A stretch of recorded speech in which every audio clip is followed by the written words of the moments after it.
water in the middle. Standing on the end. Yeah, I was trying to. Did we move that whole thing? I'm a senior at Millikin University. My name is Russo. I am an environmental studies major and a criminal justice major. In the fall last year is when I was in Ken's environmental sociology class. That's a required class for environmental studies majors. And it's a service learning class, so I need 10 hours of community service, and we were trying to survey all of the vacant lots in the city of Decatur, since there's 400 vacant lots in the city of Decatur.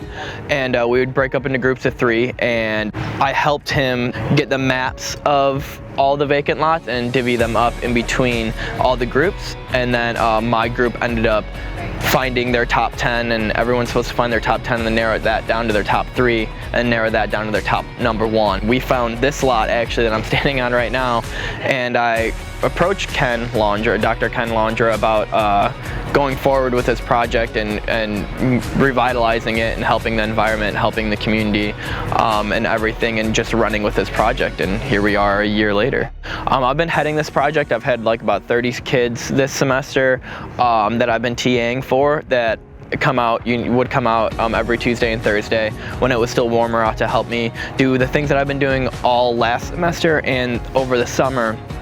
I ended up winning the surf grant for it too, so I was able to use some money for supplies and everything. And so, like, progress-wise, there's an enclave over there that's just like a cement half circle that was just super overgrown. There was a mattress in it. There was multiple pallets in it. We spray painted all the furniture you see behind me. The kids in the neighborhood call it Ladybug Mountain, so I spray painted it red with black polka dots for them. We dug some posts to make like environmental education kiosks and stuff like that. And that's just some of the ways that we've made progress here so far.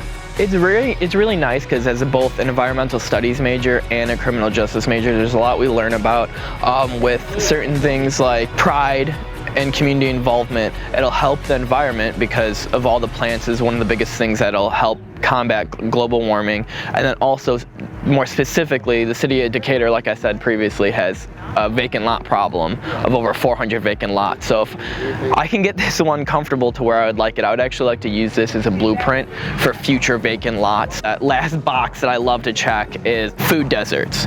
So people who don't have cars, their closest thing to walk to for food is like a convenience store or a gas station. It's not exactly a nutritious lifestyle if it's not like a grocery store, but this helps that.